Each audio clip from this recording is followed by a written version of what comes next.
warahmatullahi wabarakatuh. Perkenalkan, nama saya Nabila Tasya dengan NIM 230304068 dari Rek A MGT 1 Prodi S1 Manajemen. Tujuan pembuatan video ini adalah untuk ujian tengah semester 4 mata kuliah Manajemen Teknologi Informasi dengan dosen pengampu Bapak Iqbal Ahmad SEMM. Baiklah, pertama di sini saya akan menjelaskan kenapa saya memilih prodi manajemen. Saya memilih program studi manajemen karena memiliki minat besar dalam bidang pengelolaan bisnis dan organisasi. Ilmu manajemen sangat dibutuhkan di berbagai sektor, baik swasta, pemerintahan, maupun kewirausahaan. Selain itu, saya ingin mengembangkan keterampilan dalam berpikir strategis, kepemimpinan, serta komunikasi yang efektif, yang semuanya merupakan bagian dari pembelajaran di prodi ini. Yang kedua, bagaimana Prodi Manajemen Universitas Muhammadiyah Riau? Program studi manajemen di Universitas Muhammadiyah Riau menawarkan kurikulum yang disusun sesuai kebutuhan dunia kerja dan perkembangan ilmu pengetahuan. Dosen-dosen pengajarnya berkompeten dan memiliki pengalaman baik di bidang akademik maupun praktis. UMBRI juga menyediakan fasilitas belajar yang memadai serta berbagai kegiatan yang mendukung pengembangan diri mahasiswa. Nilai plus UMBRI adalah penanaman nilai-nilai keislaman dan etika profesional yang menjadi dasar penting dalam membentuk lulusan yang tidak hanya cerdas secara intelektual tetapi juga berintegritas. Selanjutnya, saya akan menjelaskan materi tentang mata kuliah ini, yaitu Manajemen Teknologi Informasi.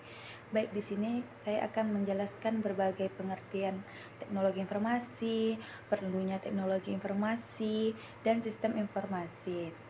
Nah, yang pertama, saya menjelaskan pengertian teknologi informasi adalah teknologi yang digunakan untuk mengelola, menyimpan, mengirim, dan menyajikan informasi dengan bantuan perangkat keras atau hardware, perangkat lunak atau software, dan jaringan network. Selanjutnya, perlunya teknologi informasi. Yang pertama, mempermudah akses informasi. Informasi bisa diakses kapan saja dan di mana saja dengan cepat dan efisien. Yang kedua, meningkatkan produktivitas. Proses kerja menjadi lebih cepat dan otomatis, mengurangi kesalahan manual. Yang ketiga, mendukung pengambilan keputusan data dan informasi yang akurat, membantu manajemen dalam membuat keputusan tepat. Lanjut, yang keempat, meningkatkan komunikasi antar individu, kelompok, dan organisasi menjadi lebih cepat dan efektif, misalnya melalui email, video conference, dan aplikasi chat. Selanjutnya, sistem informasi. Sistem informasi adalah kombinasi dari teknologi informasi, manusia, dan prosedur yang digunakan untuk mengumpulkan, menyimpan, memproses, dan menyebarkan informasi guna mendukung pengambilan keputusan dan pengendalian dalam organisasi.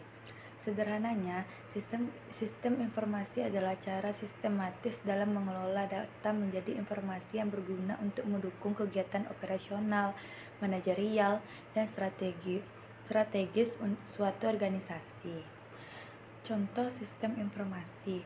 Yang pertama ada sistem informasi akademik, yang kedua sistem informasi manajemen rumah sakit, yang ketiga sistem informasi keuangan, dan yang keempat ERP atau Enterprise Resource Planning.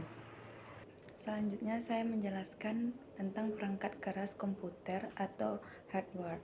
Perangkat keras komputer adalah semua komponen fisik dari komputer yang dapat dilihat dan disentuh secara langsung. Hardware bekerja sama dengan software untuk menjalankan berbagai fungsi komputer.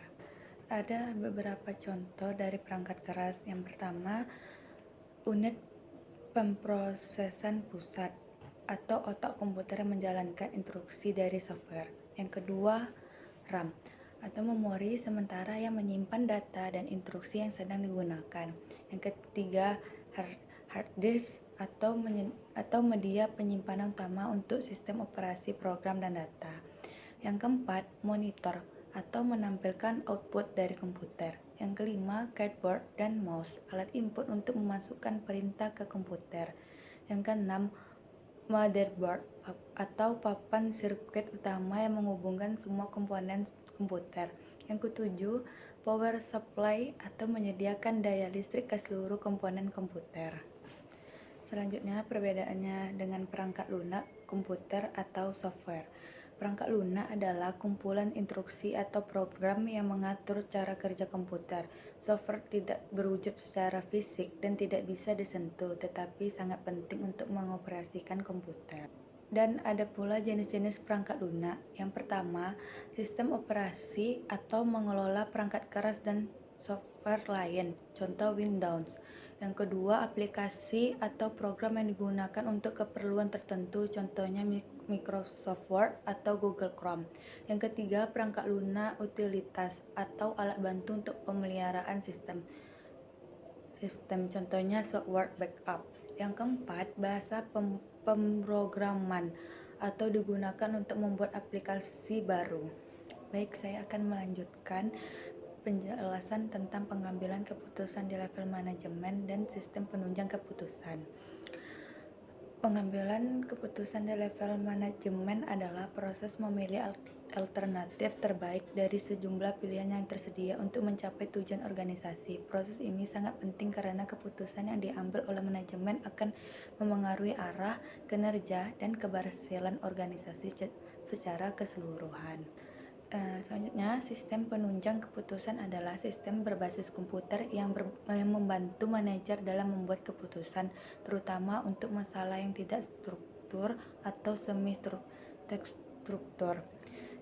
DSS tidak menggantikan manusia dalam membuat keputusan, tapi membantu dengan analisis data, pemodelan, dan simulasi agar keputusan bisa lebih cepat dan tepat.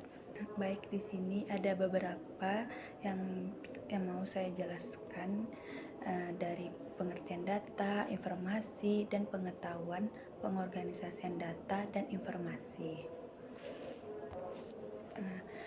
Yang pertama yang saya jelaskan, data. Data adalah fakta mentah atau angka-angka yang belum diolah dan belum memiliki makna. Analoginya, seperti bahan mentah di dapur belum bisa dimakan sebelum diolah. Terus saya menjelaskan pengertian informasi. Informasi adalah hasil dari pengolahan data sehingga memiliki makna dan dapat digunakan untuk pengambilan keputusan. Ciri-cirinya sudah di organisasi, relevan, dan berguna. Saya juga akan menjelaskan pengertian pengetahuan adalah pemahaman atau wawasan yang diperoleh dari pengalaman, interpretasi, dan analisis terhadap informasi. Ciri-ciri bersifat subjektif sering dikaitkan dengan keahlian atau pengalaman seseorang. Selanjutnya, saya menjelaskan pengorganisasian data adalah proses mengelola data mentah agar mudah diproses menjadi informasi. Ada beberapa langkah-langkahnya. Yang pertama, pengumpulan data dari observasi, survei, transaksi, dan lain-lain. Yang kedua, klasifikasi data mengelompokkan berdasarkan tipe, seperti angka, teks, tanggal, dan sebagainya. Yang ketiga, penyimpanan data menggunakan basis data. Yang keempat, validasi data, memastikan data akurat dan konsisten. Dan yang terakhir, pengorganisasian informasi adalah proses menyusun informasi agar mudah diakses, dipahami, dan digunakan dalam pengambilan keputusan. Ada beberapa langkah-langkahnya. Yang pertama, penyaringan informasi, memilih informasi yang relevan. Yang kedua, penyajian informasi menggunakan tabel, grafik, dashboard, dan laporan. Yang ketiga, pengelompokan informasi, misalnya berdasarkan divisi, periode, waktu, atau tujuan. Yang terakhir, distribusi informasi, menyebarkan informasi ke pihak yang tepat, seperti manajer, staf, pimpinan. Sekian dari penjelasan saya. Assalamualaikum warahmatullahi wabarakatuh.